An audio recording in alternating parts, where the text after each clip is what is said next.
Bentrok antara supporter dengan aparat di lapangan Minggu sore tak terelakkan.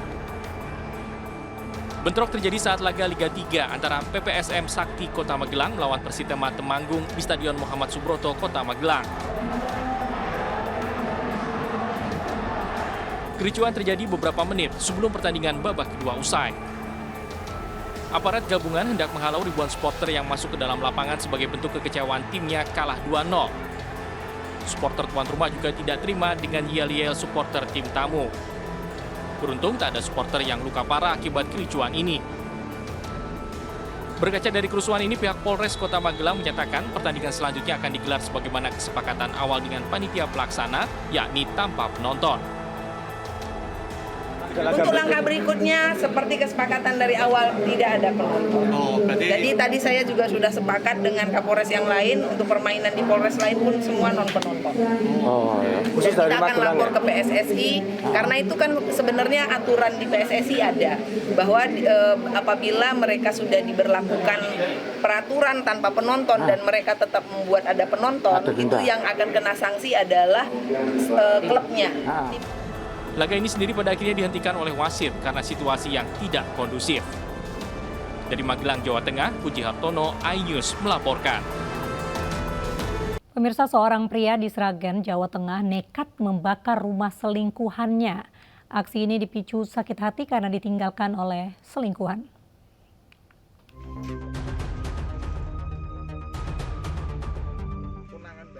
Seorang pria warga Kampung Kliteh, Sragen, Jawa Tengah, nekat membakar rumah selingkuhannya. Dari hasil olah TKP, polisi menemukan fakta adanya upaya pembakaran sampai 3 kali dalam kurun waktu 1 minggu. Usai ditangkap dan diinterogasi, pelaku bernama Zubair mengaku sakit hati kepada pacar gelapnya karena meninggalkan pelaku setelah dirinya jatuh miskin, padahal pelaku sendiri sudah beristri. Secara ekonomi mungkin kurang sehingga ada diupaya ini dan lain-lain, akhirnya dia berusaha kembali. Kembali tidak boleh sebetulnya dari ini, diancam terus. Akhirnya bisa keluar dari itu dan bisa meloloskan diri. Akhirnya dan diancam kalau pulang akan dicederai dan rumahnya akan dibakar. Polisi mengamankan barang bukti kayu, tiang, dan pompa air yang terbakar. Atas perbuatannya, tersangka Zubairi dijerat pasal 187 ayat 2 dan 3 KUHP dengan ancaman pidana 12 tahun penjara. Dari Sragen, Jawa Tengah, Joko Piroso melaporkan. Pemirsa, polisi pastikan ledakan yang terjadi di asrama Brimob pada Minggu sore di Solo, Jawa Tengah bukanlah aksi teror bom. Ledakan berasal dari petasan sitaan yang hendak dimusnahkan oleh polisi.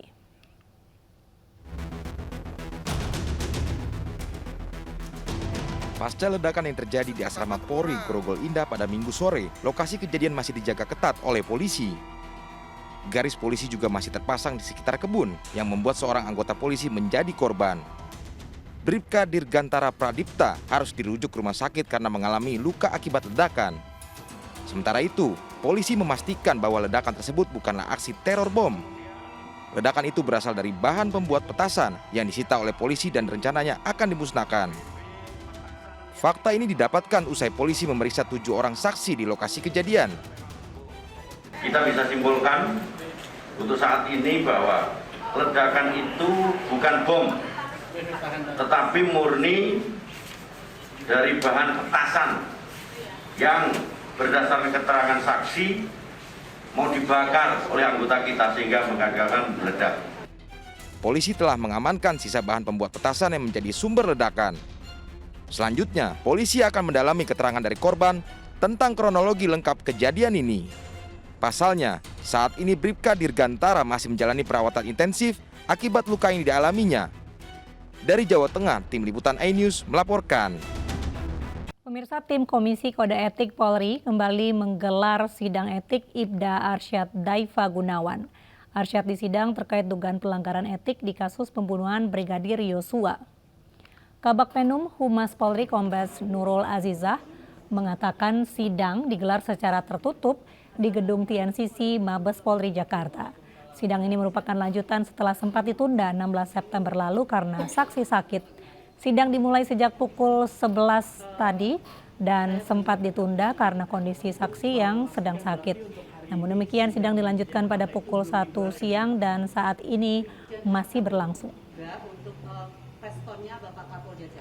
Sidang KKEP yang hari ini merupakan lanjutan daripada sidang KKEP sebelumnya dengan terduga pelanggar ADG yang mana semula belum selesai dilaksanakan karena salah satu saksinya dalam kondisi yang sakit. Nah, hari ini beliau tadi sekitar jam 11 sidang tersebut bisa dilaksanakan dan saksi atas nama AKBP AR beliau bisa hadir.